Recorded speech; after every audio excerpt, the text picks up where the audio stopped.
ada satu hadis Nabi yang diterima dari sahabat Ikrimah dan diterima pula dari sahabat Abdullah ibnu Mas'ud, bahwasannya Rasulullah Shallallahu Alaihi Wasallam bersabda, Inna Rajaba syahrullah wa Sya'bana syahri wa Ramadhana syahru ummati, bahwa sesungguhnya Rajab adalah bulannya Allah dan Sya'ban adalah bulanku, kata Kangjeng Nabi Muhammad sallallahu alaihi wasallam, sedangkan Ramadan adalah bulannya untuk umatku.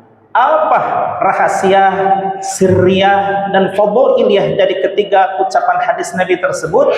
Salah satu di antara rahasianya adalah bahwa inna Rajab syahrullah, sesungguhnya bulan Rajab adalah bulannya Allah, karena di dalam bulan Rajab itulah Allah menganugerahkan keistimewaan sangat luar biasa kepada Kangjeng Nabi Muhammad SAW dan juga kepada umatnya Nabi Muhammad SAW. Di samping itu Allah menampakkan kemahakuasaannya kepada Nabi Muhammad SAW dengan disaksikan oleh ruh seluruh para nabi dan rasul. Di dalam surah Al-Isra ayat 1 Allah menyatakan, Subhanalladzi asra bi'abdihi lailan minal masjidil haram ilal masjidil aqsa alladzi barakna haulahu linuriyahu min ayatina innahu huwas samiul basir. Di antara 114 surat yang terdapat di dalam Al-Quran, hanya surah Al-Isra yang diawali dengan fi'il ta'ajub, yaitu lafaz subhana. Subhana memiliki makna bahwa maha suci Allah dengan segala kemahasuciannya. Allah mempertaruhkan kemahabesarannya, Allah mempertaruhkan kemahakuasaannya, Allah mempertaruhkan kemahasegala-galaannya untuk mengungkapkan kepada Nabi Muhammad SAW bahwa agar seluruh makhluk yakin bahwa Nabi Muhammad SAW tidak berkehendak, yang berkehendak adalah Allah Subhanahu wa Ta'ala. Kalau secara logika, manalah mungkin Nabi Muhammad SAW menembus bumi yang di atasnya ada atmosfer, dan di atas atmosfer tidak ada udara, hampa udara, bisa hidup menghirup oksigen. Tapi kalau Allah yang berkehendak, maka tidak berlaku hukum fisika dan hukum kimia, yang berlaku adalah innallaha ala kulli syai'in qadir. Allah berkuasa atas segala sesuatu. Singkat cerita, bahwa di dalam bulan Rajab Allah mempertunjukkan kemahakuasaannya kepada Nabi Muhammad SAW, dari mulai Isra, berjalannya Nabi Muhammad SAW dari Mekah ke Palestina yang berjarak antara 1448, dibulatkan menjadi 1.500 km, dan Mi'raj dari mulai langit pertama, langit kedua, langit ketiga, langit keempat, langit kelima, langit ketujuh, dan sampai ke Sidratul Muntaha, dan ekspansi ke tiap neraka dan ke tiap surga, lalu pulang lagi ke Mekah, hanya ditempuh dalam waktu kurang lebih sepertiga akhir malam. Subhanallah. Kalau secara logika tidak mungkin ada suatu benda yang bisa melesat melebihi kilat, tapi kalau Allah berkehendak, innallaha ala kulli syai'in qadir, bahwa Allah berkuasa atas segala sesuatu. Satu hal yang paling menakjubkan di dalam peristiwa Isra wal Mi'raj adalah kalau dulu Kangjeng Nabi Muhammad SAW Isra wal Mi'raj dengan ruh dan badannya, tapi kalau umatnya ada satu ungkapan yang begitu indah dari Kangjeng Nabi Muhammad SAW untuk kita semakin bersemangat untuk melaksanakannya. Apa itu? As-salatu mi'rajul mu'minin, bahwa salat adalah mi'rajnya kaum muslimin dan muslimat.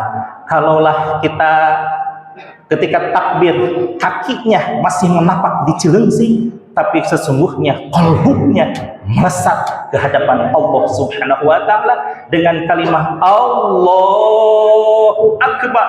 Maka saat-saat indah yang dirindukan oleh kaum muslimin adalah saat-saat melaksanakan sholat, karena as-sholatu awwalu ma yuhasabul abdu yaumal qiyamah as-sholah. Yang pertama kali dihisab bagi seorang hamba pada yaumul qiyamah adalah sholatnya. Idza sholahat sholaha sairu amaluh wa idza fasadat fasada sairu amaluh. Apabila sholatnya istimewa, maka seluruh amalannya tidak dilihat oleh Allah Subhanahu wa taala, yang dilihat adalah sholatnya begitu istimewa. Tapi sekalipun hajinya berkali-kali, sedekahnya hampir seluruh hartanya habis, dan sedekah infaknya betapa sangat luar biasa, tapi kalau sholatnya jelek, naudzubillah, mendapat nilai 3,5, maka seluruh amalannya jelek. Maka insya Allah kita semuanya betapa sangat merindukan untuk melaksanakan sholat. Lalu ucapan Kangjeng Nabi, wa syahri wa sya'bana syahri, dan bulan Sya'ban adalah bulanku, kata Nabi Muhammad sallallahu alaihi wasallam. Di situ Kangjeng Nabi Muhammad sallallahu alaihi wasallam merasakan betul bahwa saat-saat yang terindah di dalam hidupnya ketika dirinya sedang bersujud kepada Allah Subhanahu wa taala. Maka Kangjeng Nabi ingin pada umatnya sekalian merasakan keindahan yang betul-betul dirasakan oleh Kangjeng Nabi Muhammad sallallahu alaihi wasallam, apalagi bulan Sya'ban, di saat buku catatan amal dikembalikan kepada Allah Subhanahu wa taala. Maka di saat nisfu Sya'ban, Rasul ingin bahwa seluruh umatnya ada dalam keadaan salat. Ada 4 ulama yang meriwayatkan tentang salat nisfu Sya'ban. Yang pertama oleh ulama Suriah, yaitu Syekh Ali As-Saubuni. Beliau meriwayatkan tidak dengan salat, tapi dengan pembacaan Yasin 3 kali. Kemudian Syekh Alwi Al-Maliki Al-Hasani meriwayatkan pertama membaca Yasin 1 kali, kemudian sholat 2 rakaat atau dengan melaksanakan sholat 4 rakaat. Yang ketiga adalah Syekh Imam Al-Ghazali yang menyatakan di dalam kitab Ihya Ulumuddinnya bahwa ketika pelaksanaan nisfu Sya'ban ada sholat untuk menghormati dan mengakhiri catatan amal kita, yaitu dengan melaksanakan 10 rakaat sholat sunnah. Kaifiyahnya ba'da Fatihah membaca surah Al-Ikhlas 100 kali. 10 dikali 100 sama dengan 1000 kali membaca surah Al-Fatihah. Namun mohon maaf, ini belum pernah saya laksanakan karena tidak ada kiai yang mencontohkan. Adapun poin pertama, poin kedua, dan poin keempat ini ada yang mencontohkan. Dan ulama-ulama terutama Syekh Abdul Qadir Al-Jailani di dalam kitab Al-Ghunyah li Talibit Thariqil Haq menyatakan bahwa di dalam malam nisfu Sya'ban ada sholatul khair namanya, yang pelaksanaannya 100 rakaat. Bagaimana kaifiyahnya? Setelah ba'da Fatihah membaca surah Al-Ikhlas 10 kali, rakaat yang kedua pun sama 10 kali. Kalau tadi Imam Al-Ghazali 10 kali 100 sama dengan 1000, kalau Syekh Abdul Qadir Al-Jailani 100 dikali 10 sama-sama saja nilainya 100 kali pembacaan surah Al-Ikhlas. Dan salah satu masjid yang melaksanakan sholatul khair 100 rakaat adalah Masjid Jami Tajul Arifin di Darul Muqarrabin.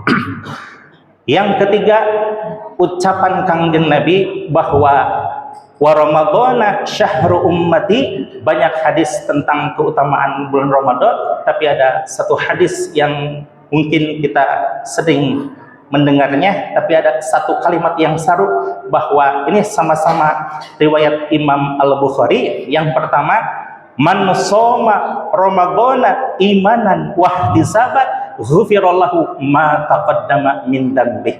Barang siapa yang melaksanakan saum pada bulan Ramadan imanan wa ihtisaban, dengan mengharapkan, dengan penuh keimanan dan mengharapkan ridho Allah Subhanahu wa taala, ghufira lahu ma taqaddama min dzambi, maka Allah mengampuni seluruh dosa-dosanya yang terdahulu. Di samping mansoma ada lagi kalimat man qoma ramadhana, barang siapa yang melaksanakan qiyamul lail, entah itu sholat tarawih, sholat tasbih, sholat hajat, sholat tahajud dan lain sebagainya, qiyamul lail, siangnya siap, malamnya qiyam, maka imanan wahtisaban, yang dilakukan dengan penuh keimanan dan mengharapkan rahmat Allah Subhanahu wa taala, ghufira lahu ma taqaddama min dzambi, maka Allah hapuskan seluruh dosa-dosa yang terdahulu. Insyaallah, mudah-mudahan kita bisa meraup keuntungan dan keberkahan yang Allah siapkan di 3 bulan tersebut, yakni Rajab, Sya'ban, dan Ramadan. Rajab telah lalu, maka mari kita muliakan bulan Sya'ban dengan bulan Ramadan dengan penuh ketakwaan dan ibadah yang berlipat ganda. Barakallahu li